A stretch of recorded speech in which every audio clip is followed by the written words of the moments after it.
राज्यसभा के उम्मीदवारों के ऐलान से पहले जो जंग पल्लवी पटेल के साथ सपा की शुरू हुई थी, आखिरकार वो थम गई और अब पल्लवी पटेल भी सपा के साथ सहमत दिखाई दे रही हैं। पूर्व सीएम अखिलेश यादव ने खुद पल्लवी पटेल से बात की और कृष्णा पटेल को स्पेशल तोहफा देने का जब वादा मिला तो फिर मैडम पल्लवी पटेल ने भी कह दिया कि हम आपके साथ हैं।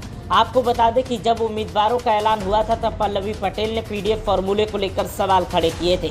ऊपर से जब स्वामी प्रसाद मौर्य ने सपा को छोड़ा तब जमकर हंगामा हुआ था, लेकिन अब विरोध के बादल छट चुके हैं और आपसी सहमति बनती जा रही है। राज्यसभा चुनाव की वोटिंग तो हो गई, अब विधान परिषद की सीटों का मतदान होगा। इन सीटों पर 4 मार्च से नामांकन शुरू होगा, लेकिन राज्यसभा चुनाव से पहले नाराज सहयोगी दल को समाजवादी पार्टी एमएलसी चुनाव में खास तोहफा देकर मना सकती है। हालांकि इस चुनाव में पार्टी अपने पीडीए के फॉर्मूले को ध्यान में रखकर आगे बढ़ेगी। आगामी लोकसभा चुनाव से पहले सपा ने एमएलसी चुनाव में अपने पीडीए के समीकरण को दुरुस्त करने की तैयारी शुरू कर दी है। पार्टी ने इस चुनाव में मुस्लिम, कुर्मी, गुर्जर और धोबी समाज को मौका देने पर विचार किया है। खास तौर पर अपना दल कमेराबादी की अध्यक्ष कृष्णा पटेल के नाम की चर्चा सबसे ज्यादा है।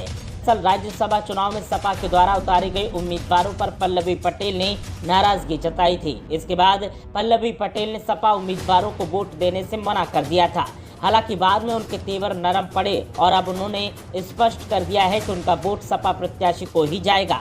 दूसरी ओर अब अखिलेश यादव आगामी एमएलसी चुनाव में पल्लवी पटेल की मां और अपना दल कमेराबादी की नेता कृष्णा पटेल को उम्मीदवार बनाने पर विचार कर रहे हैं। हालांकि अभी इस चुनाव के लिए उम्मीदवारों के नाम पर मंथन हो रहा है। सूत्रों की माने तो फिरोजाबाद के मोहम्मद अजीम के नाम पर भी मंथन हो रहा है। सपा कृष्णा पटेल को अपने सिंबल पर विधान परिषद भेज सकती है। अगर कृष्णा पटेल इस बात पर तैयार हो गई तब संभवतः उन्हें टिकट दिया जाएगा। बता दें कि राज्य विधान परिषद की 13 सीटों 21 मार्च को मतदान होगा।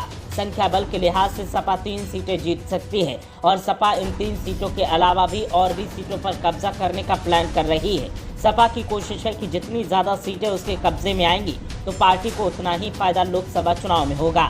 ऐसे में ताकत बटोरने का इससे अच्छा मौका और कोई हो ही नहीं सकता। Bureau report, NN Bharat.